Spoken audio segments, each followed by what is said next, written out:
Hello friends, आज हम आपको लहंगे वाले ब्लाउज से पैड को रिमूव करना सिखाएंगे। आप किसी भी ब्लाउज पर इस तरीके से रिमूव कर सकते हैं पैड को, और साथ ही मैं ब्लाउज को लूज करना भी यहाँ पर बताऊंगी। तो सबसे पहले हमने ब्लाउज को उल्टा कर लेना है। तो आप देख सकते हैं इस तरीके से अस्तर पर अटैच होती हैं ये पैड। तो बहुत सारे लोग यहाँ से जो प्रिंसेस कट है ना, वहाँ से इसे रिमूव कर देते हैं, तो ये गलत है। हम क्या करेंगे, इसके नीचे की तुरपाई खोलेंगे, इसे यहाँ से हटाएंगे या फिर साइड से हटाएंगे, लेकिन बीच से आपको इसको नहीं हटाना है। बीच वाली सिलाई खोल के, नहीं तो इसका लुक खराब हो सकता है। और साथ ही मैं इसे लूज़ करूँगी। तो सबसे पहले हमें क्या करना है, इसकी सिलाई खोलनी है थोड़ा आस्तीन से, जो गोलाई में है ये इस तरीके से खोलना है। और इसकी चेन है, यहाँ पर देखिए साइड से चेन दी हुई है, हम इसकी चेन को भी निकाल लेंगे। लूजिंग करने के बाद हम इसी तरीके से चेन को फिर से लगा लेंगे। तो पहले हम यहाँ से नीचे से एक साइड से तुरपाई खोलेंगे इस तरीके से। एक ही साइड से निकल जाएगा आपका तुरपाई, पूरी तुरपाई खोलने की भी ज़रूरत नहीं है। तो यहाँ पर से देखिए मैंने एक सिलाई खोल ली है। अब यहाँ से अंदर को मैं हाथ को इस तरीके से डालूँगी और पैड को इस तरीके से खींच लूँगी। ये देखिए इसका टाँकी कच्चा था तो वैसे ही निकल गया है ये, हमें इसे काटना भी नहीं पड़ा। तो यहाँ पर पैड की क्वालिटी बहुत ही अच्छी है, आप इन्हें यूज़ कर सकते हैं या फिर दोबारा लगा सकते हैं। लेकिन आप जब अगर ब्लाउज़ को लूज करेंगे ना, तो आपको पैड को थोड़ा खिसका के लगाना होता है। सेम वहीं पर आप नहीं लगा सकते हो। इसको मैं यहाँ पर से धागे को कट कर लेती हूँ।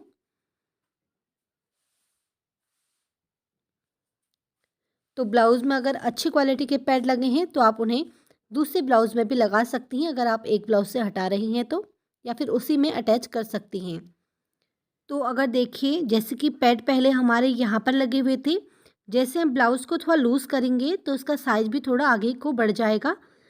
तो जैसे कि यहाँ पर था, तो इसे हम आधा इंच या 1 इंच इधर की साइड को खिसका लेंगे। तो एक कफ को हम साइड से कर लेते हैं। तो अब हम जो आस्तीन पर हमारी गोलाई वाला पार्ट है उसे हम खोलेंगे, बस थोड़ा-सा खोलेंगे, ज़्यादा नहीं खोलना है। यहाँ से आर्म होल से खोलना है हमें सिर्फ़। तो आप इसे ईज़िली खोल सकते हैं। तो बस यहाँ पर इतना ही खोला है मैंने, और उसी तरीके से दूसरी साइड से भी इस तरीके से खोल लिया है। और यहाँ पर से जो चेन है उसे भी हम हटा लेंगे। इस तरीके से आसानी से आप हटा सकते हो इसे। तो आसानी से खींच के ये खुल रहा है तो ठीक है, नहीं तो आप इसे ज़्यादा मत खींचिएगा। आप इसे इस तरीके से धागे को रिमूव कर लीजिएगा, नहीं तो ब्लाउज़ भी फट सकता है। कच्ची सिलाई है तो इस तरीके से आसानी से खुल जाएगा।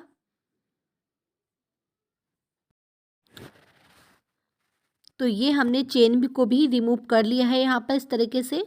ये सिलाई करने के बाद अब हम इससे लूजिंग का निशान लगाएंगे, जितना भी आपको लूज़ करना है तो उस हिसाब से आप इसमें निशान लगा लीजिएगा।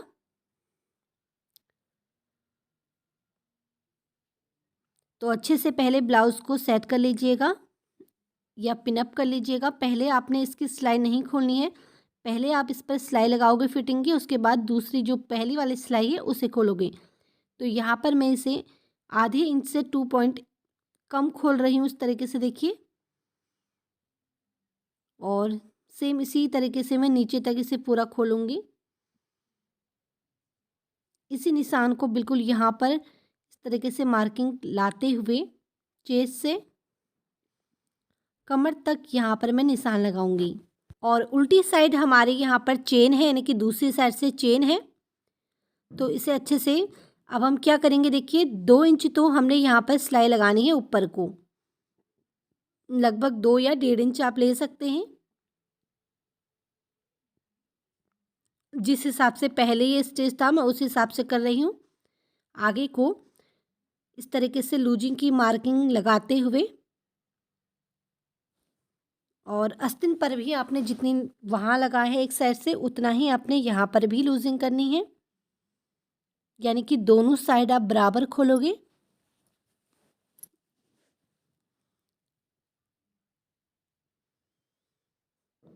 और नीचे आपने चेन को लूजिंग के हिसाब से फोल्ड करना है, ठीक है, तब आप इस पर चेन अटैच करोगे। तो इसे हम चेन लगाते समय ही कर लेंगे।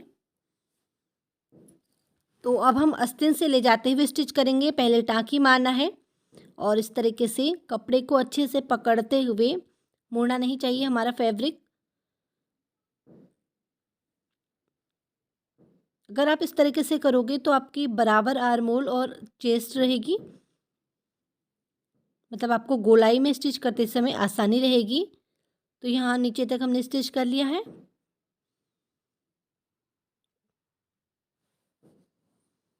आप चाहे तो अब आप इसे पहले वाली सिलाई को खोल लीजिएगा। तो पहले हम दूसरे साइड से भी इस पर फिटिंग का निशान लगा लेते हैं, मतलब स्टिचिंग कर लेते हैं फिटिंग की। सबसे पहले टाँकी मारना मत भूलिए, अब इससे पक्का रहता है।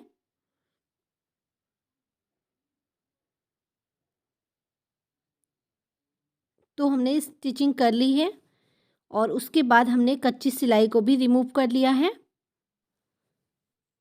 और यहाँ पर आते हुए भी आपने यहाँ पर टाँकी मारनी है, इसे पक्का करना है। और इसके बाद हम क्या करेंगे, इसकी जो पहले वाली सिलाई है उसे हम खोल लेंगे। तो पहले किस यहाँ पर पक्का होता है तो सिलाई खोलने में थोड़ा टाइम लगता है। इस तरीके से आप इजीली खोल सकते हो पिन की मदद से। तो आराम से आप इसकी पहले वाली सिलाई को रिमूव कर लीजिएगा। बस थोड़ा जहाँ पर टाँकी है वहीं पर टाइम लगता है खोलने में, बाकी आसानी से रिमूव हो जाता है। तो पहले वाली सिलाई खोलने के बाद अब हमारी आस्तीन कुछ इस तरीके से हो जाएगी, देखिए। तो अब हमें क्या करना है, इस आस्तीन को अंदर की साइड को इस तरीके से ले लेना है और इसकी गोलाई में हम स्टिच करेंगे अब। तो एक साइड को इस तरीके से फोल्ड करना है और दूसरे वाले साइड पर इस तरीके से फोल्ड करना है और स्टिचिंग करनी है जहाँ तक हमारी सिलाई खुली हुई है। तो चलिए इसे स्टिचिंग कर लेते हैं। इस तरीके से एक मार्जिन को अपोजिट साइड दूसरे के और दूसरे के दूसरी अपोजिट साइड से फोल्ड करना है और इस तरीके से हम धागे को कट कर लेते हैं। दोनों साइड की आस्तीनों को इसी तरीके से जॉइंट करना है गोलाई में ही। तो यहाँ पर आप देखिए इस तरीके से फिनिशिंग के साथ। तो इस तरीके से साइड फिटिंग के बाद यहाँ पर मैंने कपड़े को इस तरीके से फोल्ड कर लिया है मार्किंग के अकॉर्डिंग। यहाँ पर आप देख सकते हैं इस तरीके से। अब हम इस पर जिप अटैच करेंगे। तो जिप को इस तरीके से रखना है जैसे कि पहले से अटैच थी ना। तो हम नीचे से इसको स्टार्ट करते हुए लाएंगे जिप को लगाते हुए। तो ब्लाउज की उल्टी साइड पर इस तरीके से हम जिप को रखेंगे और जिप को भी हमने उल्टा ही रखना है इस तरीके से। तो नीचे से इस तरीके से फोल्ड करते हुए मैं यहाँ पर इसे स्टिच करूँगी। तो यहाँ पर भी आप पहले टाँका मार लीजिए। थोड़े जिप को हटाते हुए थोड़े किनारे से इस तरीके से मैंने रखा है ताकि हमारी जिप पहनने में कवर हो सके, मतलब विजिबल ना हो, इस तरीके से। अब यहाँ पर मैंने चेन को नीचे की तरफ कर लिया है और इसको मैं इस तरीके से घुमा लूँगी।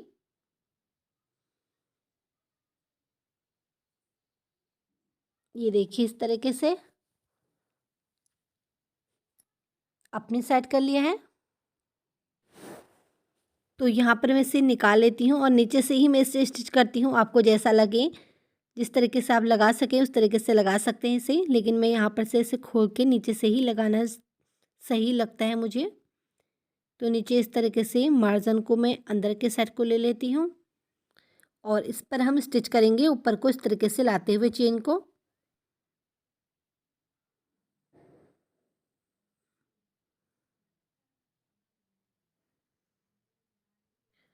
तो चेन को इस तरीके से बराबर से रखते हुए हम इसे स्टिच करेंगे।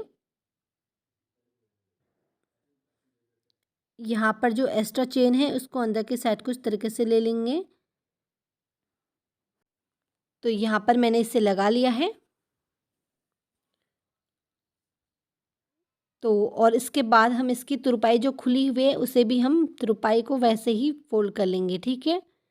इसकी चेन को मैं यहाँ पर से मैंने कपड़ा एक्स्ट्रा लिया है, देखिए इस तरीके से एक साइड से और एक साइड से कम लिया है।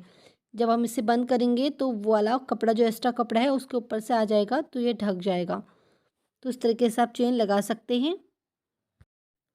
तो ये कुछ इस तरीके से लगेगी, देखिए पता भी नहीं चल रहा कि चेन लगाई है। इसके बाद हम इस पर नीचे से तुरपाई कर लेंगे। तो यहाँ पर देखिए हमारा ब्लाउज़ कंप्लीट हो चुका है, हमने तुरपाई भी कर ली है और ये लूज़ भी हो गया है। तो हमने इसके पैड भी रिमूव कर लिए हैं। तो आपको ये वीडियो कैसी लगी हमें ज़रूर बताइएगा। अगर यूज़फुल लगी तो वीडियो को लाइक कीजिएगा। तो इस तरीके से आप अपने घर बैठे अपने लहंगे का ब्लाउज या कोई से भी ब्लाउज से पैड रिमूव कर सकती हैं और ब्लाउज़ को ढीला कर सकती हैं। Thank you for watching and bye bye.